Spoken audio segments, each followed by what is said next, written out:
نحمدہ و نصلی علی رسولہ الکریم اما بعد السلام علیکم۔ آج کا جو ہمارا بیان ہے وہ دعا کے متعلق ہے کہ دعا جو ہے وہ صرف اللہ تعالیٰ سے مانگنی چاہیے۔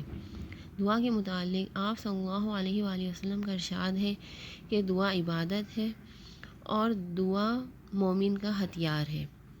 اس کے علاوہ آپ صلی اللہ علیہ وآلہ وسلم نے ایک آیت تلاوت فرمائی، وَقَالَ رَبُّكُمُ ادْعُونِي أَسْتَجِبْ لَكُمْ إِنَّ الَّذِينَ يَسْتَكْبِرُونَ عَنْ عِبَادَتِي سَيَدْخُلُونَ جَهَنَّمَ دَاخِرِينَ۔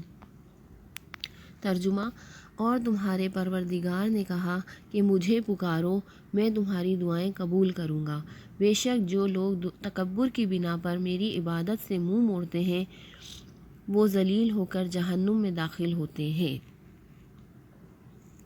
دعا کے متعلق ایک مرتبہ کا واقعہ ہے کہ حضرت بقی بن مخلد رحمۃ اللہ علیہ کے پاس ایک عورت آئی اور کہنے لگی، میرے بیٹے کو انگریزوں نے قید کر رکھا ہے، میرا ایک چھوٹا سا گھر ہے، میں چاہتی ہوں کہ اسے بیچ کر اپنے بیٹے کو قید سے چھڑا لوں۔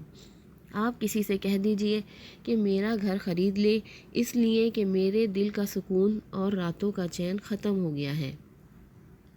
حضرت بقی بن مخلد رحمۃ اللہ علیہ نے اس کی بات سن کر کہا، تم جاؤ، میں تمہارے معاملے میں غور کروں گا۔ اس کے بعد وہ سر جھکا کر بیٹھ گئے اور اس کی رہائی کے لیے دعا مانگتے رہے، اور اس واقعے کے تھوڑے دن بعد ہی وہ عورت واپس آئی اور اس مرتبہ اس کا بیٹا اس کے ساتھ تھا۔ وہ کہنے لگی کہ میرے بیٹے سے سنیے اس کے ساتھ کیا عجیب واقعہ ہوا۔ حضرت بقی رحمۃ اللہ علیہ نے واقعہ پوچھا تو وہ کہنے لگا، مجھے بادشاہ نے ان قیدیوں کے ساتھ شامل کر دیا تھا جن کے پاؤں میں ہمیشہ زنجیر بندھی رہتی تھی اور وہ بادشاہ کی خدمت کرتے تھے۔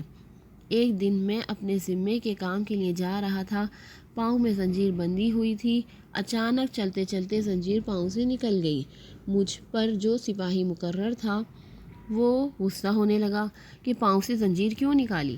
میں نے کہا، اللہ تعالیٰ کی قسم، مجھے پتہ بھی نہیں کہ زنجیر میرے پاؤں سے کب اور کیسے نکلی ہے۔ اس پر اس نے لوہار کو بلوا کر دوبارہ میرے پاؤں میں زنجیر پہنا دی اور اس مرتبہ اس کی کڑیاں خوب اچھی طرح مضبوط گاڑ دی گئیں، لیکن اس کے بعد بھی وہ جب میں اٹھ کر چلنے لگا تو زنجیر پھر نکل گئی۔ انہوں نے پھر اسے باندھا، لیکن پھر چلا، پھر گر گئی۔ وہ لوگ بڑے حیران ہوئے اور انہوں نے اپنے راہبوں سے اس بارے میں پوچھا۔ انہوں نے اس لڑکے سے پوچھا، کیا تمہاری ماں زندہ ہے؟ اس نے کہا، ہاں۔ انہوں نے کہا، ایسا معلوم ہوتا ہے کہ اس نے دعا کی ہے اور اس کی دعا قبول ہو گئی ہے۔ پھر راہبوں نے ان لوگوں کو مشورہ دیا کہ اب اسے چھوڑ دیا جائے، اس لیے انہوں نے مجھے چھوڑ دیا اور یہاں واپس آ گیا۔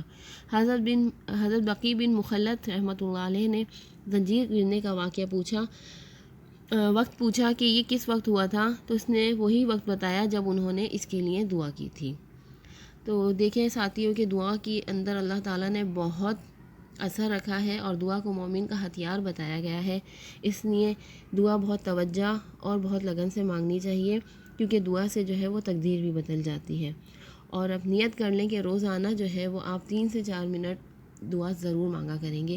جو بھی چیز آپ کو چاہیے، کہتے ہیں کہ ایک جوتے کا تسمہ بھی اگر ٹوٹ جائے تو وہ بھی اللہ تعالیٰ سے ہی مانگنا چاہیے۔ جزاک اللہ خیرہ۔